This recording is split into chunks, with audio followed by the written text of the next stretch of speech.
You might be going through a breakup right now.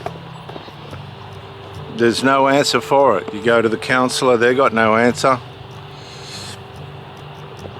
Because there's no answer in the psychological realm for our carnal sinful nature. A lot of people won't admit that we have one. The masses won't admit that we have an evil nature.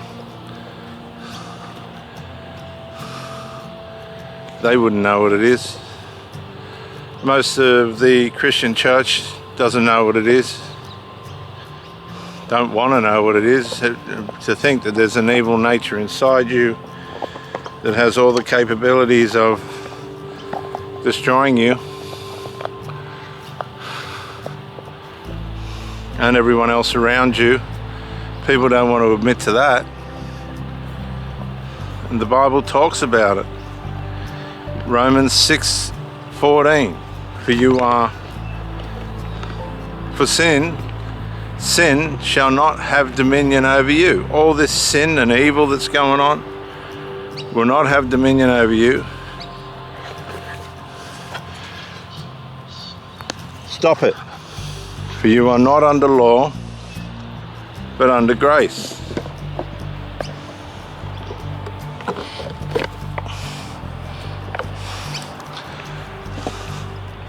That means sin has dominion over you, will get dominion over you, will deceive you, will make you do all sorts of stupid, horrible things and not do things that you should. When you have rules for righteousness with God, that's what the law is, rules for righteousness. They don't work, we can't keep them. That's the point of the fact of the matter. And again, as I said in the last video, a lot of the psychological stuff is all helpful and can help people, but sometimes they've just got to medicate the person. There could be a physical, psychological flaw in that person, but one thing's for sure, we all have a carnal, sinful nature, and a lot of us don't want to talk about that. We don't want to talk about it, we don't want anything to do with it. And that's what put Jesus on the cross. He was crucified for our carnal nature, for the nature that we have that ruins everything. And you're trying to work out what happened to the person that's slept with your best mate or slept with somebody else, they've been having an affair at work, they've run off with the praise worship leader in the church, or some rubbish that goes on, all this rubbish that goes on. They've turned to drugs, or they've got children interfering, all this horrible stuff that happens to people. It's because of our carnal nature. There's a nature working inside us that is so clever at cordialing, integrating itself into our thinking, that we don't even know that we're being evil.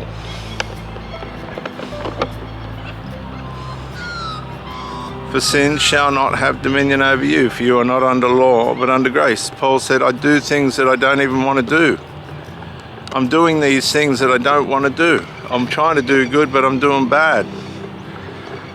I'm trying to keep the law, but all that's doing is turning me mad. Bad, because you can't keep it. There's a nature inside you that won't let you. There was a tutor to teach us that we needed a saviour. Yeah, the law is good and all that. Yeah, the law's good. We know that. The Mosaic law, all blah, blah, blah. It's all good. It's all good. But it ain't going to make us good, because our sinful nature won't let us. The more we try and keep the law, the more we can't. Galatians says we're cursed if we try and keep the law. Cursed. Actually, our sinful nature is the curse of the law, because it just won't allow us to keep it. and it cordials its way into our lives so cleverly and brilliantly, we don't even know it's there.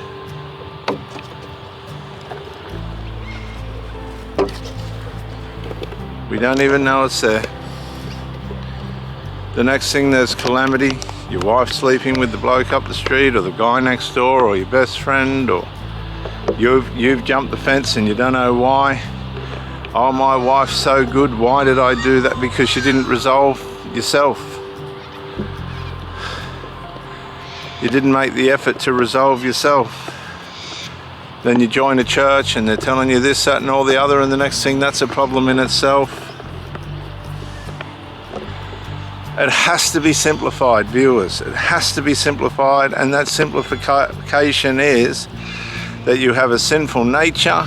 Jesus Christ crucified that nature within himself at the cross. When you have faith in him and stream your life through him, accept his Holy Spirit and allow him to lead you, it stops the integration of the carnal nature within your mind. Paul said, I have a war going on in my mind. That war was with his carnal nature.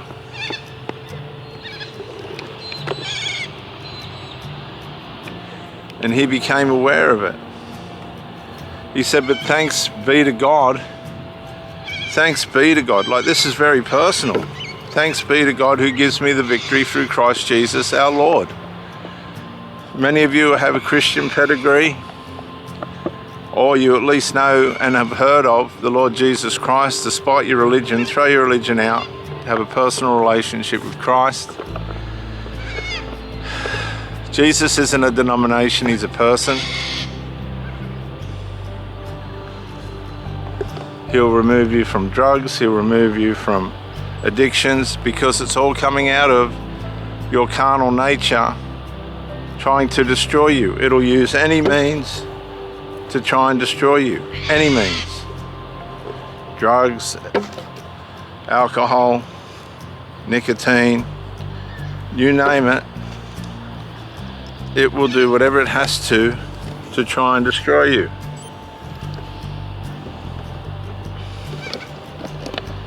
And if you can't find a way of preventing that,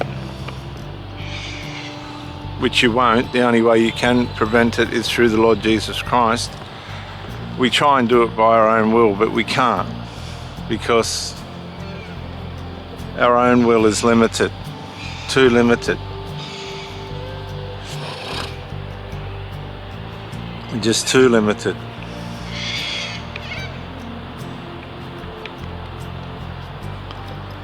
And you've just suffered at the hands of, this behavior within yourself and within the person that you're with, and it's just turned out to be a nightmare. You don't even know who this person is by the time they leave. That's how destructive and devastating the carnal nature is, the sinful nature, the Adamic nature, the fallen nature, the old man.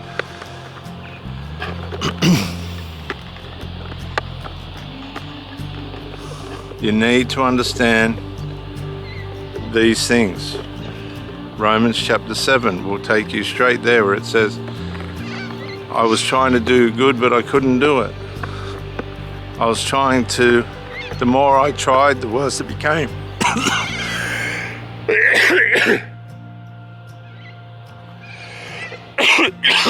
Excuse me.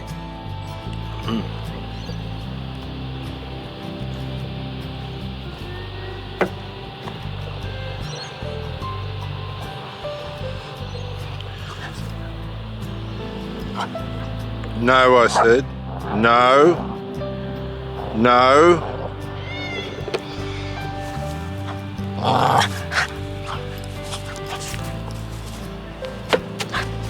Get it?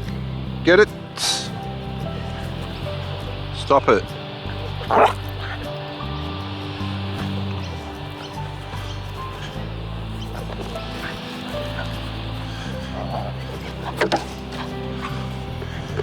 I'll smack you.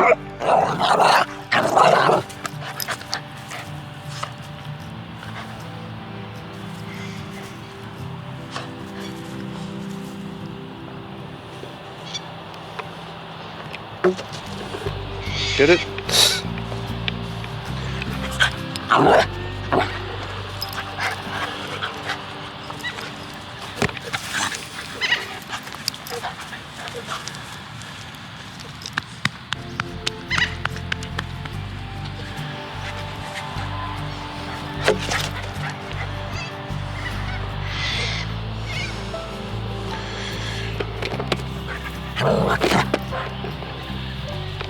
Stop it.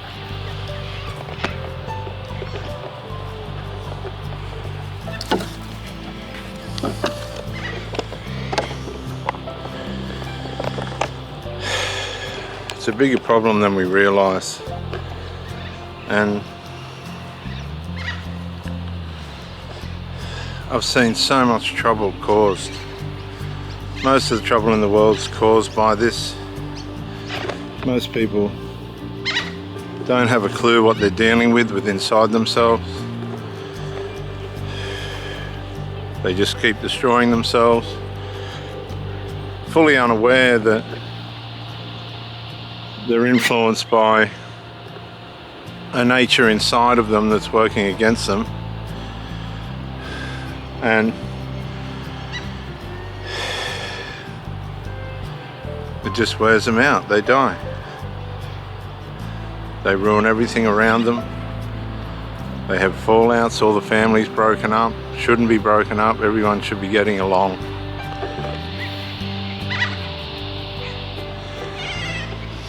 And it all could be changed through a proper, healthy understanding of who the Lord Jesus Christ is, what He accomplished on the cross, how His Spirit walks with us in our weaknesses, and the victory, the eminent victory that we have in Him.